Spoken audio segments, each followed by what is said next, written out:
News 18 India. बहुत बड़ी खबर सूत्रों के हवाले से खबर है। अखिलेश यादव और प्रियंका गांधी वाड्रा ने आपस में बातचीत करके इस गठबंधन को बनाया है। यह बहुत बड़ी खबर है। प्रियंका गांधी वाड्रा और अखिलेश यादव की फाइनल राउंड में बातचीत हुई और उसके बाद गठबंधन बना है। और कांग्रेस के नेताओं का कहना है कि इस बार बनारस से कांग्रेस का कैंडिडेट ही होगा और इस पर सपा भी राजी हो गई है। सुधांशु जी, आप इंकार करते रहे लेकिन यहां पॉलिटिकल इकरार हो गया, बताइए। और दो लड़कों की जोड़ी अब सामने है आपके मैदान के अंदर।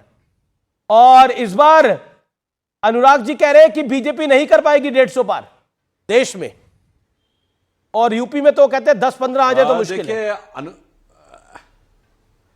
अमित जी, अभी मैं थोड़ा विलंब से ज्वाइन किया, मगर जब अनुराग जी के साथ डिबेट करते हैं तो मैं पूरा सुन नहीं पा रहा था, मगर एक अलग आनंद होता है जी, क्योंकि कानों के साथ साथ आंखों को भी सुख मिलता है, क्योंकि ये भाव भंगिमा और काफी नृत्य शैली में भी अच्छी डिबेट करते हैं। तो मैं देख रहा था और मुझे लग रहा था ये कुछ पंक्ति सुना रहे थे कि हो गया गठबंधन। तो बैठे बैठे मेरे भी दिमाग में बात आई और मैं अनुराग जी से कहना चाहूंगा, बिल्कुल बहुत अच्छा हुआ अखिलेश ने वखिलेश वालों के साथ कर लिया गठबंधन। दोनों के जमीर को मैं करता हूं वंदन, क्योंकि चालू ने चिरकुट से, चिरकुट ने चालू के साथ किया है ऐसा गठबंधन कि अब दोनों एक दूसरे का कैसे करेंगे अभिनंदन, यह आने वाला समय बताएगा। परंतु मैं एक यथार्थ की बात भी बताना चाहता हूं। देखिए, दोनों का जो ये अलायंस हुआ है, ये पहली बार थोड़ी हुआ है। अरे भाई, अमेठी रायबरेली में सपा बसपा ज्वाइंट ने कैंडिडेट नहीं खड़ा किया था और तब राहुल गांधी जी चुनाव हार गए थे। और सोनिया गांधी जी 1 लाख कुछ हजार वोटों से जीती थी, जो कि सोनिया गांधी जी का न्यूनतम विक्ट्री है। रायबरेली में जो कांग्रेस जीतती रही है जब जब, तो सबसे न्यूनतम मार्जिन ऑफ विक्ट्री था तब जब सपा ने पूरा किया था अभिनंदन। तो मान्यवर, इतना आसान नहीं होता है, क्योंकि जैसा अभी अमीश ने बताया कि दोनों मिलकर एक हुए थे, मगर हमें इस बात की कोई चिंता नहीं है। और एक और मैं अच्छी बात बताऊं, अभी आपने बोला, अब पता नहीं इसमें कितना सच है, कि प्रियंका जी के इनिशिएटिव के ऊपर अखिलेश जी से बातचीत हुई और गठबंधन हुआ। तो यह भी बात एक स्पष्ट हो गई कि भैया अब ये दो लड़के नहीं, अब बहना और भैया की जोड़ी हो गई है। यानी अब राहुल गांधी जी पूरी तरीके से निष्प्रभावी हो गए, यह भी सिद्ध हो गया। तो अब सोचिए कांग्रेस कहां से कहां तक आई। अमित जी, हम लोग बच्चे थे, 1980 की बात है, जब कांग्रेस सत्ता से बाहर थी, तो कांग्रेस ने नारा दिया था, इंदिरा लाओ देश बचाओ। यानी तब कांग्रेस की हैसियत मानी जाती थी कि वो आएगी तो देश बचेगा। अब जब हम लोग जवान हो गए थे, ये 1998 की बात है, 97 के दिसंबर में जब सोनिया जी को लाने की बात थी, तो नारा संकुचित हो गया था, सोनिया लाओ कांग्रेस बचाओ। यानी अब देश बेच गया, कांग्रेस बच जाए।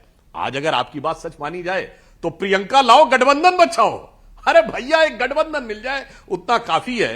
परंतु एक यथार्थ की बात, अनेक प्रकार के परमुटेशन कॉम्बिनेशन बना के देख लिए गए। ये भी देख लीजिए। मैं एक ही पंक्ति में कहना चाहूंगा कि भैया, बबुआ और बुआ जी, भैया, बबुआ और बुआ जी, सबका संकट एक है, आएगा तो मोदी ही, चूंकि नियत नेक है। जी जी जी। अनुराग, आपको कैसे लग रहा है कि बीजेपी की 150 सीटें आ रही हैं और यूपी में 15 आ रही हैं? आपकी कितनी आ रही हैं? अपना नंबर बताइए ना, आप कितनी आ रही हैं? लास्ट टाइम आपने 55 बोली थी तो 5 आई थी। तो लास्ट लोकसभा चुनाव में आपने मेरे कार्यक्रम में 55 बोली थी, 5 आई। इस बार देखिए, इस बार 80 पे 80 इंडिया गठबंधन जीतेगा और भारतीय जनता पार्टी को अभी खोजना पड़ेगा कहां जीते कहां ना जीते। लेकिन एक तो सच है, इंडिया गठबंधन ने, जैसे अनुराग भदौरिया इंडिया गठबंधन के हिस्सा है उत्तर प्रदेश में, हमने कविता पाठ किया, हमारे भारतीय जनता पार्टी वाले भी कविता पाठ करने लगे। माने नृत्य हमारे हिसाब से, अगर हम जो कुछ करेंगे तो वही वो करने लगे। उनको पता है यही करने से अब कहीं कुछ हो सकता है उत्तर प्रदेश में, तभी तो नकल करने लगे ना। यही लोग हैं जो नीतीश जी को क्या क्या कहते थे, फिर उनको अपने गले लगाते हैं। कहते थे नीतीश जी नहीं है अच्छे, और जैसी सत्ता की मलाई देखी, अब लगने लगे हैं आपको बहुत नेक। क्या बात है। तो आपके लिए तो हालत यह है कि जिनको आप भ्रष्टाचारी बोलते हो लेकिन सत्ता के लालच में वो सदाचारी हैं, जिनको आप परिवारवाद बोलते थे लेकिन सत्ता के लालच में वो सब कोई बात नहीं है, सब बातें निराधार हैं। लेकिन आपके साथ समस्या ये हो गई सुधांशु जी, आप जाएं तो जाएं कहां।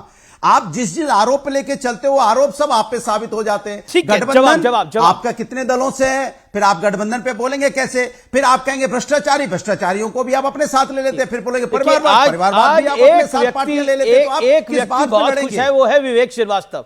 विवेक श्रीवास्तव बहुत खुश हैं। वो बार बार कह रहे थे देखिए अलायंस होगा, कहीं तो होगा, कहीं तो होगा। वो जब ब्रेक में भी बैठते थे बोलते हैं अमीश जी आपको मैं बता रहा हूं कहीं ना कहीं तो अलायंस होगा और एक दिन अच्छी खबर आएगी।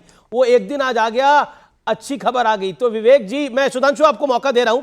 विवेक जी, ये अलायंस अच्छी खबर है और ममता जी के साथ अलायंस टूटना भी अच्छी खबर है और आपका अलायंस ना होना भी अच्छी खबर है। बहुत अच्छी खबर है।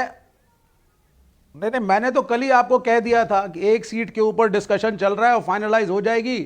और सपा के प्रवक्ता भी थे और सब लोग, हम लोगों की तरफ से तो तैयारी पूरी थी। और पहली चीज तो दूसरी खुशी ये भी है कि आज लेफ्ट को भी कोई सीट मिली है यूपी में क्या? एक सेकंड, ये हमारे पास डिटेल नहीं आई है। लेफ्ट को भी कोई सीट मिली है उत्तर प्रदेश में क्या? क्योंकि चंद्रशेखर रावण को एक सीट मिली, आप लोगों को तो नहीं मिली मेरे ख्याल से।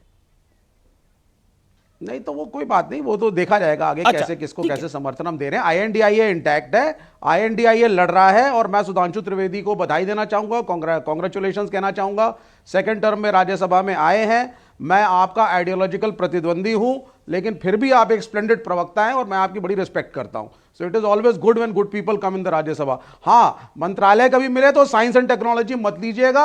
आपके मंत्रालय के बाहर सबसे पहले तो लाल झंडा लेके मैं ही बैठूंगा फिर। ठीक इन लाइटर वेन। लेकिन इंडिया, हाँ, आईएनडीआईए का गठबंधन देखिए बढ़ेगा। ये बहुत अच्छा टाइप आगे हुआ है। बिहार के अंदर तेजस्वी और राहुल लीड कर रहे हैं। यहां यूपी के अंदर अखिलेश और राहुल आगे बढ़ चुके हैं और उसमें ज्यादा बाल की खाल निकालना कि बंगाल में तो ममता लीड कर रही है। बंगाल में ममता लीड कर रही है और कांग्रेस,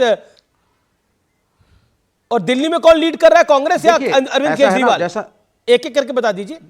देखिए, मैं आपको एक विश्लेषण जो मैं नॉर्मली मीडिया के सामने बोलना नहीं पसंद करता। देखिए, सपा का और बसपा का टाइप हुआ था और उससे बहुत सारी उम्मीदें थी पिछली बार, लेकिन बहुत समय से एक दूसरे के खिलाफ इलेक्शन लड़ते आए थे, तो कहीं ना कहीं कैडर जो है वो उस तरीके से तालमेल नहीं बिठा पाया, जिसकी वजह से रिजल्ट पिछली बार अनुकूल नहीं रहा था इस गठबंधन का। लेकिन कांग्रेस और समाजवादी पार्टी का जो गठबंधन है उसमें वो बात नहीं है।